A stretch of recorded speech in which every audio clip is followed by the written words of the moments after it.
The U.S. rifle caliber .30 M1, commonly known as the Garand, is not only a dependable weapon, it also has a terrific wallop, better known as firepower.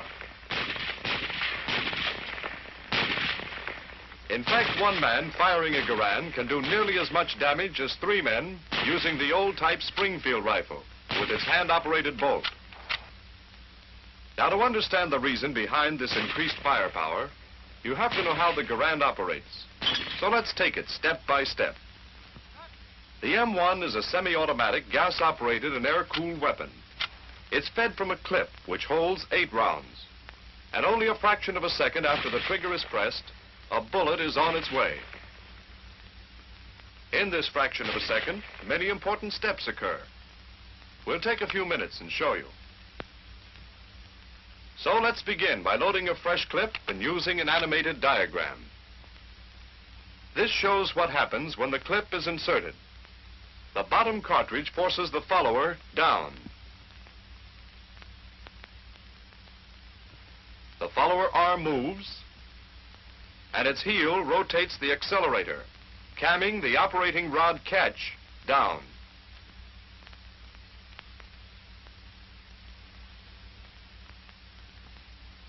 We'll now add the operating rod, spring, and bolt to the diagram. Notice that the bolt is held to the rear by the operating rod, and the rod is held by its catch.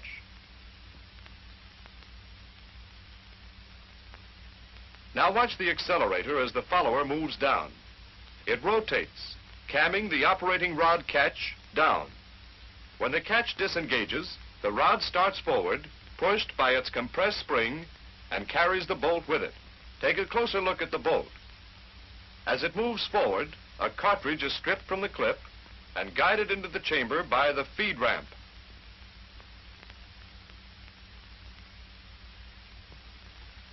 When the cartridge is nearly seated, the bolt begins to lock. Watch how the cam surfaces in the operating rod handle act on the operating lug and rotate the bolt into the locked position once more.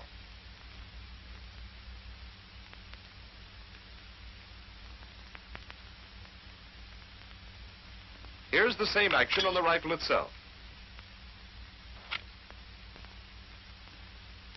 Now, as the bolt locks, the extractor snaps into the extractor groove, and the ejector is forced into the face of the bolt, compressing the ejector spring. Remember that this happens as the bolt is locking.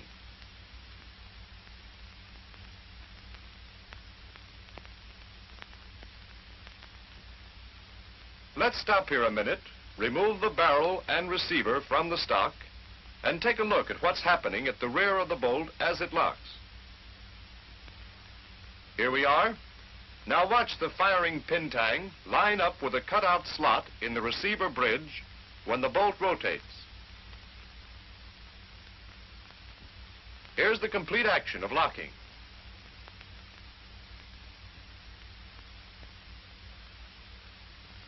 Now that the bolt is locked, we're ready to fire. The hammer was cocked and placed in this position when we opened the breech to load the clips. When the trigger is pressed, the trigger lugs rotate and the hammer hooks are released. The hammer spring forces the hammer forward. Before we fire, here's another point, a safety point in case the bolt is not locked. The bolt camming lug on the left side of the hammer engages in this cutaway portion on the bolt. If the bolt is not completely locked, either the lug will cam it into lock position or the hammer will not strike the firing pin tang. So much for the safety feature. Now back to the hammer again. The lug engages the cutaway portion of the bolt, and the hammer strikes the firing pin tang, driving the firing pin through the face of the bolt and igniting the round. The bullet travels along the barrel. Part of the exploding gases escape into the gas cylinder through the gas port, and this gas pressure drives the piston and operating rod back. The operating rod moves back about 5/16 of an inch before it hits the operating lug. In other words, the projectile leaves the muzzle before unlocking begins.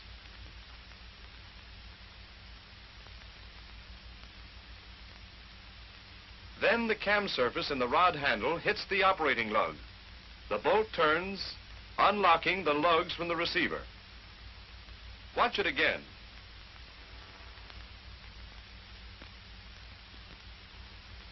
The left operating lug cams against a small surface in the receiver, withdraws the bolt slightly, and breaks the cartridge case loose. This is called initial slow extraction.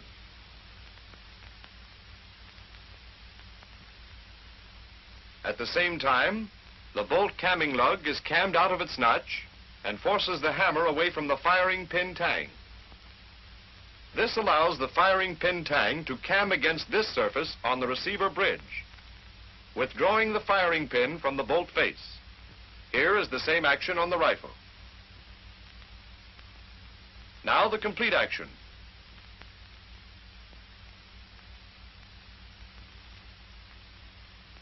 The bolt then is free to move on, and the operating rod continues back with the bolt, compressing the operating rod spring. As the bolt moves back, the extractor withdraws the empty cartridge case. As the neck of the case clears the breech, the ejector jumps forward, pushed by its spring. The case pivots about the extractor and up and out of the receiver.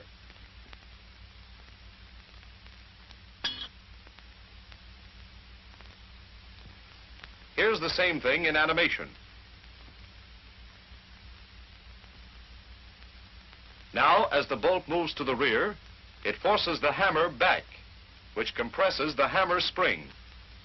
There the bolt is back, and the hammer is caught by the sear. But look at it again. Notice that the trigger is still all the way back, after the hammer is caught by the sear. The reason is that the hammer is back before the finger can release the trigger. Watch this action in slow motion.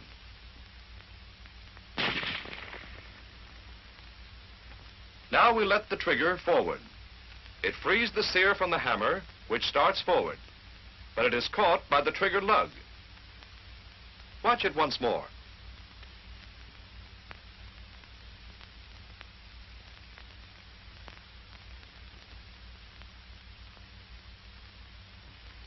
Let's take a look at this same action on the rifle itself.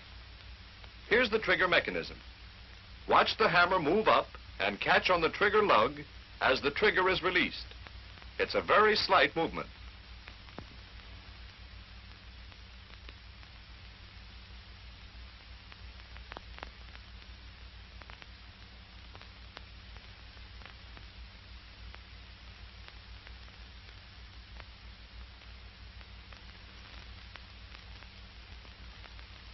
Now, as the bolt reached its rear position, the magazine was uncovered, allowing the empty case to be ejected.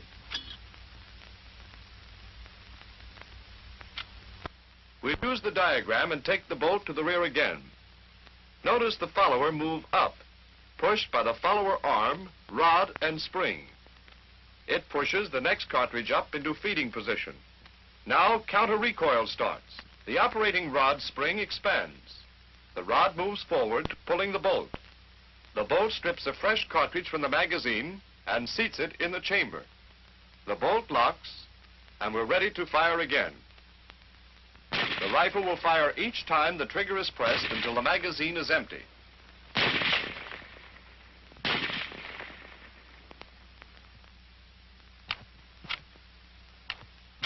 Then, when the bolt reaches the rear position, the follower is forced to the top of the clip, and the clip is ejected.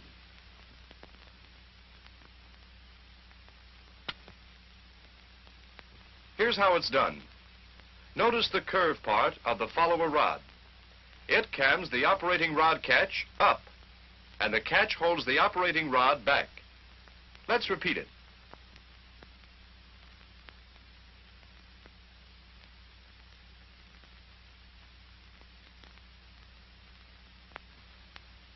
At the same time, the rear arm of the rod catch pivots, forcing this stud of the clip latch down.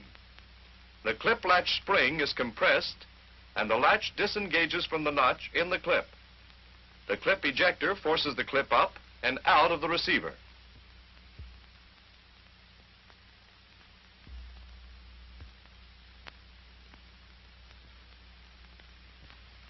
Let's repeat this action again.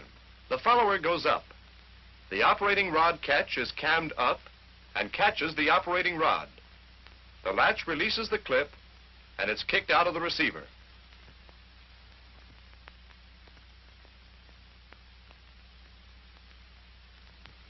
When the fresh clip is loaded, the clip latch spring expands, and the latch again engages the clip.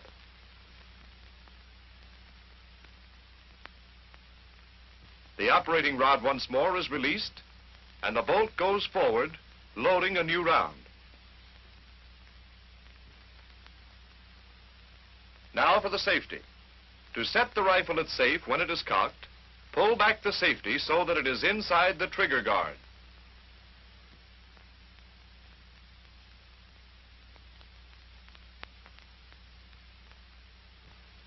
Here's what happens. The safety rotates about the safety stud, and this hook engages the lug on the hammer. The trigger can't be pulled because the trigger lug is blocked by this hump on the safety. One more point. In case of a misfire, the trigger can be cocked by pulling the trigger guard down. Watch the cocking action.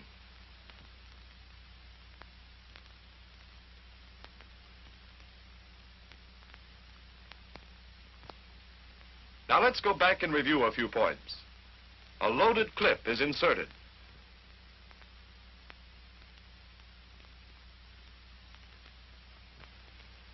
The follower arm and accelerator rotate, camming the catch down and releasing the operating rod, which starts forward. The rod and bolt move forward. A cartridge is stripped and guided into the chamber. Now the bolt begins to lock. At the same time, the extractor snaps into the extractor groove, and the ejector is forced back into the bolt. The firing pin tang lines up with a cutout slot, and we're ready to fire.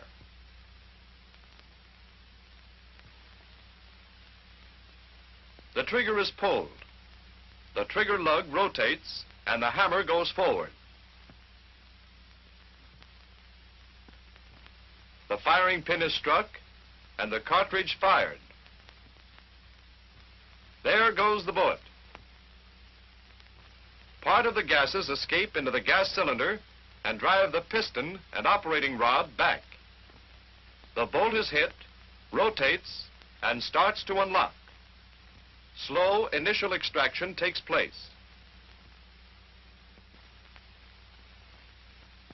The hammer is cammed back slightly. The firing pin is withdrawn from the bolt face. Unlocking is now completed.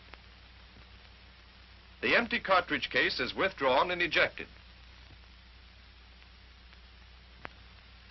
The bolt continues back and rides over the hammer.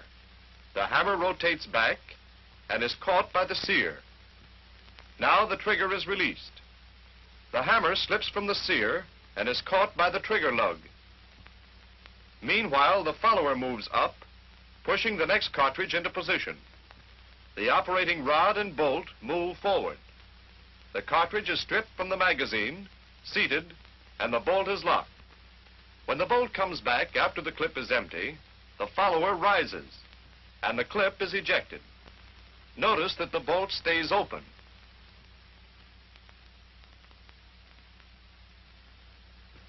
Well, that's the inside story of the M1 rifle, and it took quite a while to show what happens in just a fraction of a second. However, a knowledge of how the gun operates will help you plenty. Whether you're in the field or in the shop, if you know your weapon thoroughly, you can keep it firing.